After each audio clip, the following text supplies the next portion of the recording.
Welcome to the deep dive. Today, we're plunging into, well, a real test match epic, weren't we? That fourth test at Old Trafford. It started one way, swung completely the other, ended in this gritty draw, and kicked up quite a bit of controversy, too. It really did. A fascinating match from start to finish, especially how that momentum shifted. England won the toss, bowled first, and then just piled on the runs. A massive 669 all out in 157 overs. Yeah, 669. And that run rate, you mentioned it was around 4.2 and over.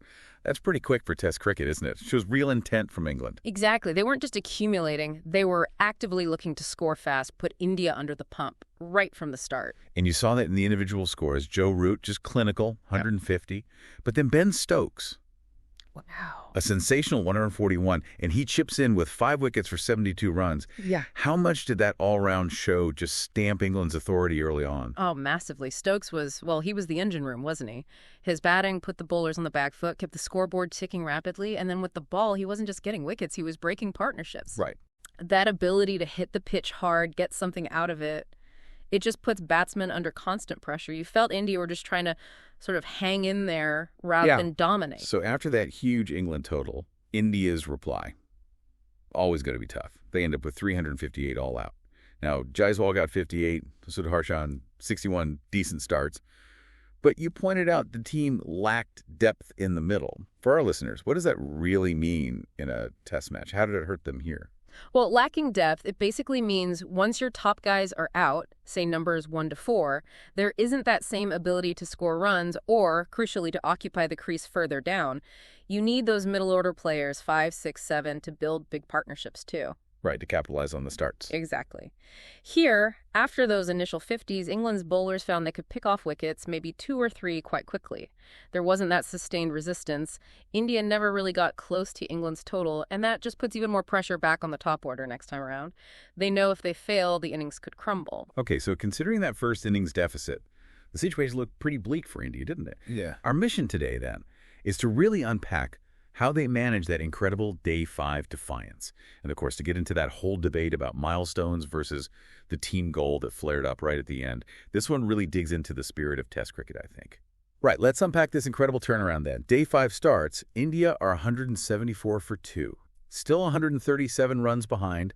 I mean, most people would have expected England to wrap it up, wouldn't they? Absolutely. The odds were heavily stacked against them. But what happened next was, it was quite something. They batted out, wait for it, 143 overs in the end, reached 425 for 4, secured the draw. 143 overs. Yeah, and it wasn't just blocking, It was this masterclass in defensive technique, what you might call dead batting. Just taking the sting out of the ball, making England bowl again and again and again. It wears bowlers down physically and mentally. That psychological shift is huge on Day 5. And the architects of that final day resistance, Ravindra Jadeja, 107 not out. Washington Sundar, 101 not out. I mean, they didn't just survive, did they? They built this incredible partnership. Of course, Shubman Gill had laid the platform with 103, and KL Rahul battled hard earlier too. But that Jadeja Sundar stand, what made it so sort of historic? Well, beyond the sheer number of runs and the time they batted, it was the context. Immense pressure, series on the line, Day 5 pitch, facing a quality attack that was getting increasingly frustrated. Their mental strength was extraordinary. They weren't just defending grimly either. They picked off singles, punished the bad balls when they came, but always prioritizing wicket preservation. That control, that refusal to be intimidated, forcing England to keep changing plans, that's what makes it stand out. But then right in the middle of this heroic effort came the moment that really set tongues wagging. Yeah. Ben Stokes apparently suggested calling the game off at the drinks break on that final day. But Jadeja and Sundar, they carried on batting. What exactly happened there? Why did it become such a flashpoint? Yeah, that drinks break moment was fascinating. It really brought that whole spirit of cricket idea into sharp focus, didn't it? Because on one hand, look, the draw was absolutely nailed on. The result wasn't in doubt. Traditionally, captains might shake hands then. Right.